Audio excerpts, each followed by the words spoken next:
အာ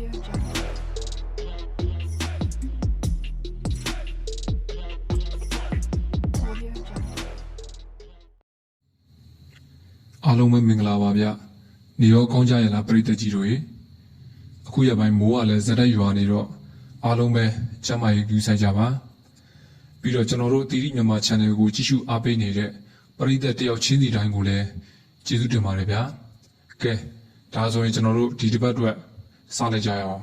။ဒီနေ့မှာတော့လာမယ့်တရက်9လ2026ရက်နေ့မှာထွက်ရှိမဲ့12ကြိမ်မြောက်အတွက်ကျွန်တော်ရဲ့တွက်နီးလေးအတိုင်း 3D တစ်ခွက်ကောင်းလေးကိုချပြသွားမှာဖြစ်ပါတယ်။အရင်ဆုံးတွက်နီးလေးမစခင်မှာကျွန်တော်တို့ရဲ့ 3D မြန်မာ channel လေးကို subscribe မလုပ်ရသေးရင်လည်းလုပ်ခဲ့ပေးကြဖို့တောင်းဆိုချင်ပါတယ်။ဒါဆိုရင်ကျွန်တော်တို့တွက်နီးလေးကိုစလိုက်ကြရအောင်။အဲ့ဒီတော့ပထမဆုံးအနေနဲ့ထိပ်စီးကနန်းယူတဲ့ site ကိုကျွန်တော်အရင်ပြပါမယ်။ဒီမှာကျွန်တော်တို့252ကနောက်ပိတ်ကနန်းဖြစ်တဲ့ဒီထိပ်စီးကနန်းနဲ့နောက်ပိတ်ကနန်းဖြစ်တဲ့2ရယ်936ကနောက်ပိတ်ကနန်းဖြစ်တဲ့6ရယ်ဒီကနန်း3လုံးကိုကျွန်တော်တို့လှမ်းပေါင်းပါမယ်အဲ့ဒီတော့2ရယ်2ရယ်ပေါင်းတော့4 4ရယ်6ရယ်ပေါင်းတော့3ညရပါတယ်ကျွန်တော်တို့ကအဲ့ဒီ3ညနဲ့ညီတဲ့တန်ဖိုးလည်းဖြစ်ရမယ်ထိပ်စီးကနန်းကိုရှာမှာဖြစ်တဲ့အတွက်ထိပ်စီးပေါင်းခြင်းလည်းပါရမယ်ဆိုတော့9ရယ်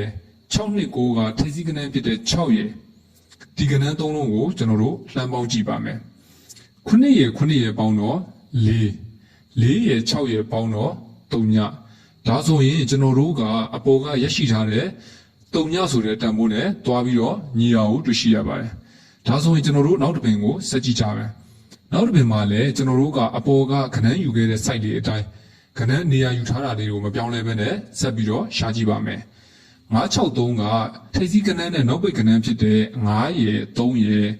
339ကနောက်ပိတ်ကနန်းဖြစ်တဲ့9ရယ်ဒီကနန်း3လုံးကိုကျွန်တော်တို့လှမ်းပေါင်းကြည့်ပါမယ်9ရယ်3ရယ်ပေါင်းတော့8နဲ့9နဲ့ပေါင်းတော့9ရရှိပါဖြစ်ပါတယ်အဲ့ဒီရလာတဲ့9နဲ့ညီမျှတဲ့တန်ဖိုးကိုကျွန်တော်တို့ကထိပ်စီးကနန်းကိုရှာမှဖြစ်တဲ့အတွက်ထိပ်စီးပေါင်းခြင်းနဲ့ပါရမယ်ဆိုတော့3ညရယ်1ရယ်612ကထိပ်စီးကနန်းဖြစ်တဲ့6ရယ်ဒီကနန်း3လုံးကိုကျွန်တော်တို့လှမ်းပေါင်းပါမယ်3ညရယ်1ရယ်ပေါင်းတော့1ရယ်6ရယ်ပေါင်းတော့9ရတဲ့အတွက်အပေါ်ကရထားတဲ့တန်ဖိုးနဲ့တွားပြီးတော့ညီမျှတာကိုတွေ့ရပါတယ်။ကဲဟုတ်ပြီအခုတခါလာမယ့်အပင်တော့ကိုကျွန်တော်တို့ထိပ်စီးကနန်းကိုအပေါ်ကခဏန်းယူခဲ့တဲ့ site အတိုင်းမပြောင်းလဲဘဲနဲ့ကျွန်တော်တို့ဆက်ရှာကြည့်ကြအောင်။3ညခွန်ကရှေ့ဆုံးကနန်းနဲ့နောက်ပိတ်ဖြစ်တဲ့3ညရယ်9ရယ်ခွန်3ညကနောက်ပိတ်ကနန်းဖြစ်တဲ့3ညရယ်ဒီကနန်း3လုံးကိုကျွန်တော်တို့လှမ်းပေါင်းပါမယ်အခုပေါင်းခြင်းကကျွန်တော်တို့အပေါ်မှာတွက်ခဲ့တဲ့ပတ်တန်အတိုင်းပဲဆက်တွက်ကြည့်တာဖြစ်ပါတယ်3ညရယ်9ရယ်ပေါင်းတော့ခွန်9ရယ်3ညရယ်ပေါင်းတော့လေခွန်ရတာကိုကျွန်တော်တို့တွေ့ရပါတယ်ဟုတ်ပြီအဲ့ဒီ9နဲ့ညီမျှတဲ့တန်ဖိုးလည်းဖြစ်ရမယ်ကျွန်တော်တို့ကထိပ်စီးကနန်းရှာမှာဖြစ်တဲ့အတွက်ထိပ်စီးပေါင်းခြင်းလည်းပါရမယ်ဆိုတော့9ရယ်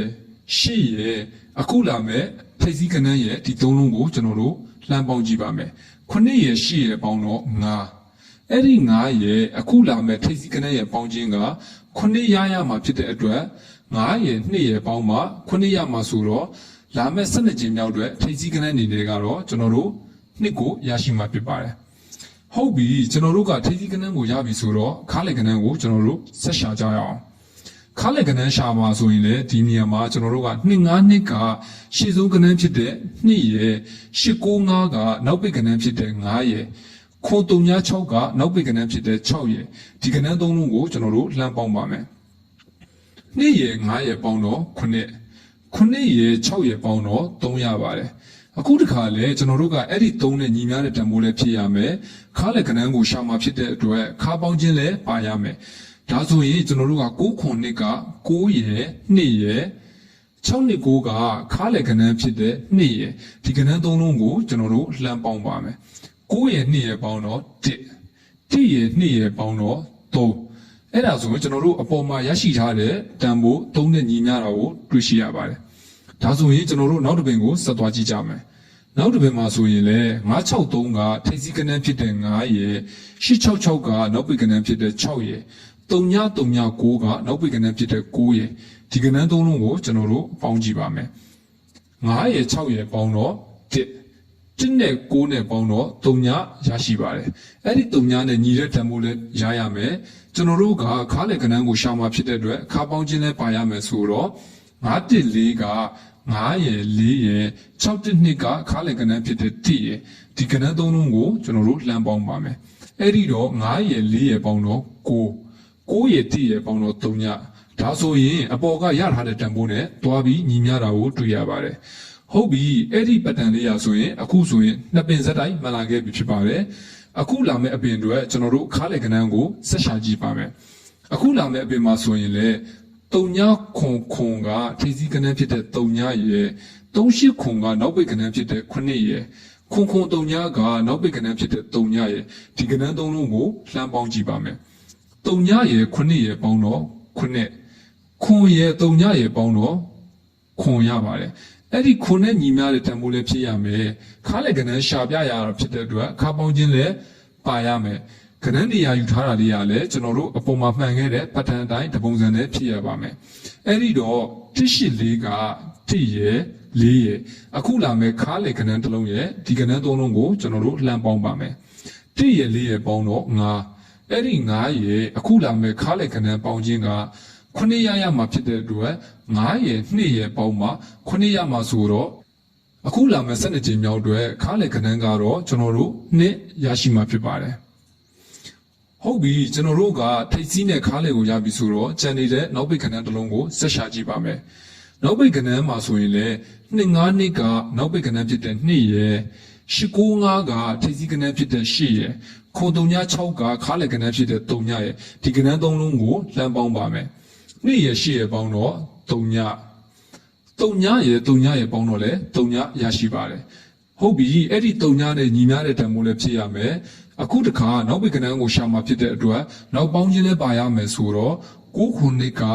9ရယ်2ရယ်6နှစ်9ကနောက်ပိတ်ကနန်းဖြစ်တဲ့9ရယ်ဒီကနန်း3လုံးကိုကျွန်တော်တို့လှမ်းပေါင်းကြည့်ပါမယ်9ရယ်2ရယ်ပေါင်းတော့1ရယ်9ရယ်ပေါင်းတော့လေအပေါ်ကရထားတဲ့3ညတန်ဖိုးနဲ့သွားပြီးညီမျှတာကိုတွေ့ရပါတယ်ဟုတ်ပြီဒါဆိုရင်ကျွန်တော်တို့နောက်တစ်ပင်ကိုဆက်သွားကြည့်ပါမယ်နောက်တစ်ပင်မှာလည်းကျွန်တော်တို့ကကနန်းနေရာယူထားတာလေးတွေမပြောင်းလဲပဲနဲ့ဆက်ရှာကြည့်ပါမယ်963ကနောက်ပိတ်ကနန်းဖြစ်တဲ့3ရယ်866ကထိပ်စီးကနန်းဖြစ်တဲ့8ရယ်339ကခါးလေကနန်းဖြစ်တဲ့3ညရယ်ဒီကနန်း3လုံးကိုလှမ်းပေါင်းကြည့်ပါမယ်3ရယ်8ရယ်ပေါင်းတော့1ရယ်3ညရယ်ပေါင်းတော့လည်း1ရရှိပါတယ်အဲ့ဒီ1နဲ့ညီမျှတဲ့တန်ဖိုးလည်းရရမယ်နောက်ပိတ်ကနန်းရှာမှာဖြစ်တဲ့အတွက်နောက်ပေါင်းခြင်းလည်းပါရမယ်ဆိုတော့914က9ရယ်4ရယ်612ကနောက်ပိတ်ကနန်းဖြစ်တဲ့2ရယ်ဒီကနန်း3လုံးကိုလှမ်းပေါင်းပါမယ်9ရယ်4ရယ်ပေါင်းတော့9ရယ်2ရယ်ပေါင်းတော့1ဒါဆိုအပေါ်ကရထားတဲ့တန်ဖိုးနဲ့တွားပြီးညီမျှတာကိုတွေ့ရှိရပါတယ်ဒီ formula လေးရဆိုရင်နှစ်ပင်ဆက်တိုင်းမှန်လာခဲ့ပြီဖြစ်ပါတယ်ဒါဆိုရင်ကျွန်တော်တို့အခုလာမယ့်အပင်အတွက်နောက်ပိတ်ကနန်းကိုဆက်ရှာကြည့်ပါမယ်လာမယ့်အပင်မှာဆိုလို့ရှိရင်3ညခွန်ကနောက်ပိတ်ကနန်းဖြစ်တဲ့9ရယ်38ခွန်ကထိပ်စီးကနန်းဖြစ်တဲ့3ရယ်ခွန်3ညကခါးလေကနန်းဖြစ်တဲ့ခွန်ရယ်ဒီကနန်း3လုံးကိုလှမ်းပေါင်းပါမယ်ခွန်ရယ်3ရယ်ပေါင်းတော့3ညရယ်ခွန်ရယ်ပေါင်းတော့လေ9ရရှိပါတယ်ဟုတ်ပြီအဲ့ဒီ9နဲ့ညီမျှတဲ့တန်ဖိုးလေးရရမယ်ကနန်းနေရာယူထားတာလေးကလည်းအပေါ်ကပတ်တန်တိုင်းတပုံစံနဲ့ဖြစ်ရမယ်နောက်ပိတ်ကနန်းရှာတာဖြစ်တဲ့အတွက်နောက်ပေါင်းခြင်းလည်းပါရမယ်ဆိုတော့184က1ရယ်4ရယ်အခုလာမယ်နောက်ပိတ်ကနန်းတစ်လုံးရယ်ဒီကနန်း3လုံးကိုကျွန်တော်တို့လှမ်းပေါင်းပါမယ်1ရယ်4ရယ်ပေါင်းတော့9ရယ်အခုလာမယ်နောက်ပိတ်ကနန်းတစ်လုံးရယ်ပေါင်းခြင်းက9ရမှာဖြစ်တဲ့အတွက်9ရယ်2ရယ်ပေါင်းမှခွန်ရမှာဆိုတော့အခုလာမယ်12ကြိမ်မြောက်အတွက်နောက်ပိတ်ကနန်းကိုကျွန်တော်တို့2ရရှိပါဖြစ်ပါတယ်ဒါဆိုရင်ကျွန်တော်တို့ကထိပ်စီးအလဲအပိတ်အကုန်စုံသွားပြီဖြစ်ပါတယ်အဲ့ဒီတော့ကျွန်တော်ဒီနေ့တွဲပြခဲ့တဲ့ site ဒီပတ်တန်အရာဆိုရင်လာမဲ့တရက်9လ2026ခုနှစ်မှာထွက်ရှိမဲ့12ကြိမ်မြောက်အတွက်ထိပ်စီးကနန်းအနေနဲ့က2ခါးလေကနန်းအနေနဲ့ကလည်း2နောက်ပိတ်ကနန်းအနေနဲ့ကလည်း2ဆိုပြီးတော့ရရှိပါတယ်ဒါကြောင့်ကျွန်တော်တို့အပူကနန်းဖြစ်တဲ့2ဆိုတဲ့ကျွန်တော်တို့ကနန်းလေးကိုရရှိမှာဖြစ်ပါတယ်ကျွန်တော်အနေနဲ့ကတော့ကျွန်တော်တွေ့ရှိထားတဲ့ site လေးတွေကိုမိတ်ဆွေတွေကိုစေတနာနဲ့ပြန်လည်မျှဝေပေးတာဖြစ်ပါတယ်မိတ်ဆွေတို့ကတော့ကျွန်တော်တင်ပေးတဲ့ကဏ္ဍလေးနဲ့အကြိုက်တူတယ်ဆိုရင်တော့ယူပြီးတော့ကစားလို့ရပါတယ် လာမယ်ကျွန်တော်တို့တရက်နေ့မှာ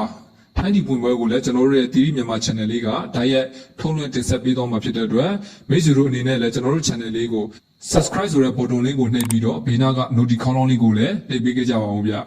ဒီနေ့ဗီဒီယိုလေးကတော့ဒီလောက်ပါပဲခင်ဗျာကျွန်တော်ရဲ့မိတ်ဆွေတွေအားလုံးစိတ်ချမ်းသာကိုယ်ချမ်းသာခြင်းတွေပြည့်စုံပြီးကံကောင်းခြင်းတွေပိုင်ဆိုင်နိုင်ကြပါစေဗျာအားလုံးကိုကျေးဇူးတင်ပါတယ်